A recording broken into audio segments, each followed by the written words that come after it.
The state of the modern Democrat Party is in absolute wholesale collapse, and it's fun to sit on my safe perch here in Florida and point and laugh because, well, we have it pretty good here. There's 1 million new Republican registrations every single month. Ron DeSantis wins by 20 points on election night at 7 p.m.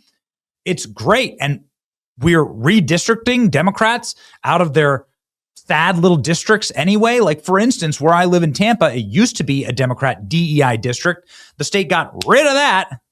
And now I live in a ruby red district. It's like magic overnight. But it didn't have to be this way. In fact, if you're looking for real magic, it's President Trump who went and endorsed Ron DeSantis and campaigned hard for him in 2018 to save the state of Florida. And that's exactly what happened here. Look at this. Ron DeSantis was running in 2018. He was about to lose the state of Florida, and Democrats were going to destroy this state forever. But Ron DeSantis ended up winning by 20,000 votes. A fraction of a percent is what put Ron DeSantis over the line against Andrew Gillum. And who's Andrew Gillum? Andrew Gillum was the guy that they called the next Barack Obama. People said that he was going to be the next president of the United States. He had all of the hype and gassed up and was ready to have his little Obama moment. I guess he did have technically an Obama moment because he was caught in what I think was a gay orgy meth party where he was photographed naked, vomiting on a towel after ODing on crystal meth. So while he's doing his best to like play the Florida man, maybe he's just like appealing to a certain constituency here in Florida. I got to tell you, everybody knows that we dodged a bullet here. And guess what? He's back at it. Ex-Florida governor nominee Andrew Gillum allegedly had meth, cut straws, and a bong during his arrest. Oh, no. Brand new arrest information here for Andrew Gillum. We were this close to unbridled corruption in the state of Florida. Florida Democrat rising star Andrew Gillum, who came within 30,000 votes, defeating Ron DeSantis. Florida race was arrested last week in Alabama and charged with drug possession. Oh, yeah. You hate to see it. Actually, I love to see it. Man, this has not been kind. Time has not been kind to Andrew Gillum. Again, they were hyping this guy up as the next Obama. He definitely has some things in common with Obama. He's been arrested. Let's see what happened. He had in Alabama for drugs. He was pulled over driving erratically and found with 3 grams of meth, 8 pre-rolled marijuana joints, 4 cut straw, 3 pipes bong, according to the incident obtained by TMZ. He was released the same day. Why? Why was he released? Put him in jail for the rest of his life. He could face a year in jail and a $6,000 fine if convicted of the marijuana offense. His run-in with the law comes 6 years after he was found inebriated inside of a Miami hotel alongside a male escort and 3 bags of crystal meth. There you go. Gillum was found in the bathroom vomiting as he was unable to communicate with officers due to his inebriated state. The escort said he met Gillum on a gay dating app 2 weeks before the March 2020 incident and claimed he and Gillum had taken drugs. Allegations were emphatically denied. Okay. Empty beer bottles and prescription bottles were found scattered in the hotel room where Gillum said he had been staying for a wedding. There's photos of this. There you go. Here's some of the photos. How do you deny when there's photos and the vomit-stained pillow in your room? Okay. Got it. Gillum later checked into rehab and said he had depression. Okay. Yeah. Great. So that was the future of the Democrat Party. Remember, he was endorsed by Bernie Sanders. He was endorsed by Cory Booker and by Kamala Harris. There you go. Good for you. Democrats have an amazing win streak of nominating the biggest freaks to positions of power in government. Before there was Graham Plattner, there was Eric Swalwell. And before there was Swalwell, there was crackho Andrew Gillum. It's a trend. This freak was 30,000 votes away from becoming governor of Florida.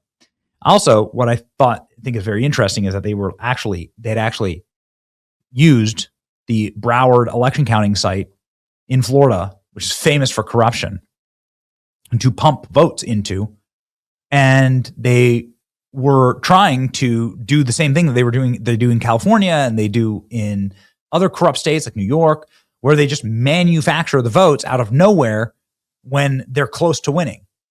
And that's exactly what they were doing. They shut it down. It was like the first time that Americans really like opened their eyes to election fraud at scale. Ron DeSantis beat Andrew Gillum by 30,000 votes, 8 million cast. For the good of the country, the Democrat Party needs to stop elevating candidates like Plattner, Swalwell, and Gillum who become disasters. No, keep going. I think that's exciting. This is what makes America fun.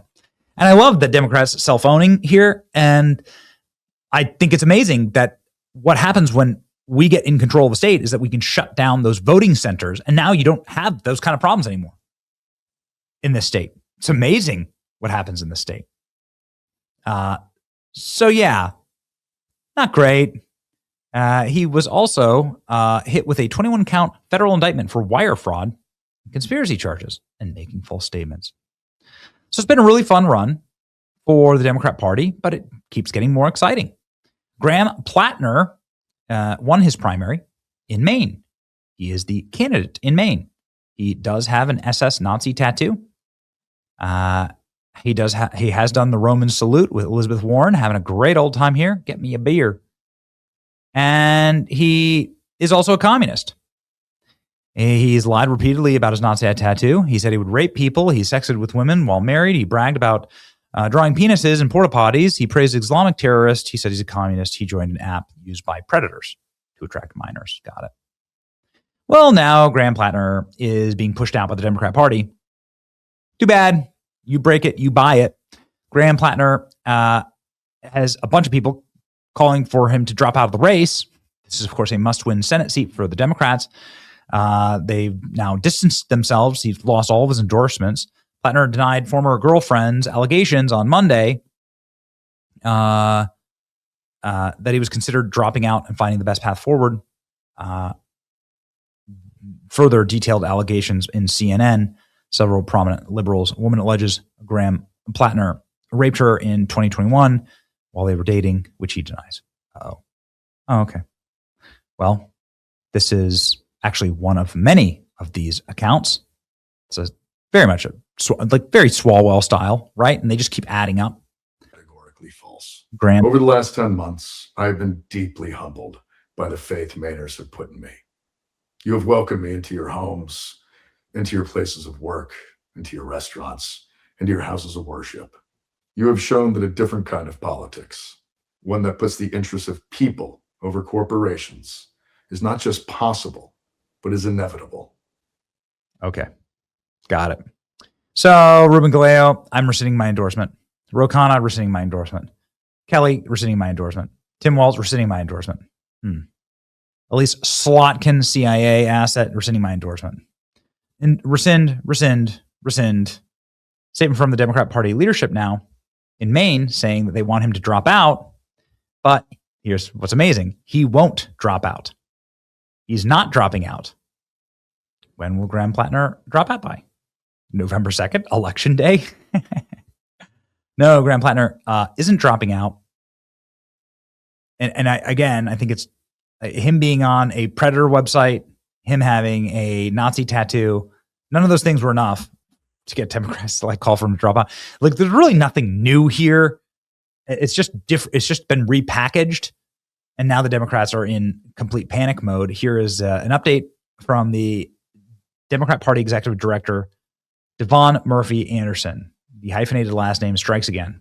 Any minute, Senate Unfortunately, Graham Plattner's team has repeatedly reached out to us in an attempt to put their thumb on the scale of what this process looks like. We have repeatedly reiterated to Graham Plattner's team that they have no role in determining our next Democratic nominee for the U.S. Senate, nor in determining what this process looks like.